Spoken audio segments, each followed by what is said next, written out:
Hello అండి అందరికీ welcome back to Anu KR vlogs. నేను మీ అనురాధ.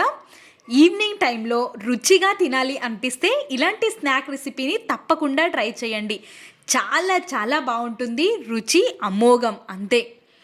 ముందుగా ఒక మిక్సింగ్ బౌల్ని తీసేసుకొని అందులోకి 2 చిన్న సైజ్ బంగాళాదుంపల్ని ఉడికించుకొని కట్ చేసుకొని తీసుకున్నాను.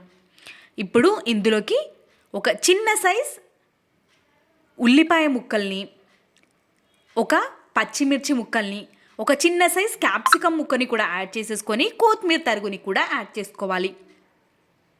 ఇక్కడ మనకి బైండింగ్ కోసం ఒక 1/2 కప్పు వరకు శనగపిండిని యాడ్ చేసుకుందాం. ఇప్పుడు ఒక 1/2 టేబుల్ స్పూన్ వరకు పసుపు, రుచికి సరిపడ ఉప్పుని యాడ్ చేసేసుకొని ఒక చిన్న ముక్క అల్లం ముక్కని తీసేసుకొని చిన్న చిన్నగా పీసెస్గా తరుక్కొని తీసుకోవాలి.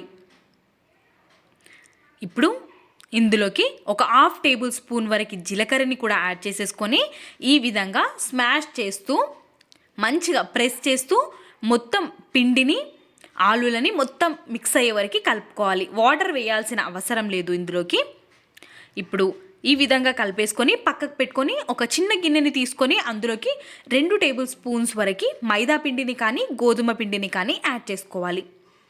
ఇక్కడ చూస్తున్న విధంగా కొద్ది కొద్దిగా వాటర్ని వేస్తూ ఈ విధంగా కలిపేసుకోవాలి. ఇప్పుడు ఇందులోకి కొంచెం వాముని యాడ్ చేసేసుకొని మొత్తం ఒక్కసారి మిక్స్ చేసుకొని వీటిని కూడా పక్కకు ఉంచుకోండి.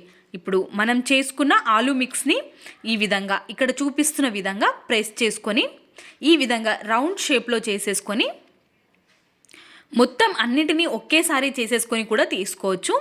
ఈ విధంగా మనం మైదా పిండిని కలిపి పెట్టుకున్నాం కదా, ఇందులో డిప్ చేసి ఫ్రై చేసేసుకోవడమే. ఈ విధంగా అన్నిటినీ కూడా చేసేసి ఒక్కదానిపైన ఒకటి పెట్టేసుకుంటే మనకి చాలా ఈజీ అవుతుంది.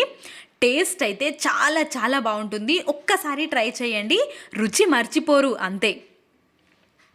ఇప్పుడు మనం వేయించుకోవడానికి ఒక ప్యాన్లోకి ఒక 3 to 4 టేబుల్ స్పూన్స్ వరకు ఆయిల్ని యాడ్ చేసుకోవాలి. మరి చపాతీ కాల్చుకున్నంత తక్కువ కాదు ఆయిల్, పూరీలు వేయించుకునేంత ఎక్కువగా కాకుండా ఒక 3 to 4 టేబుల్ స్పూన్స్ అయితే సరిపోతుంది.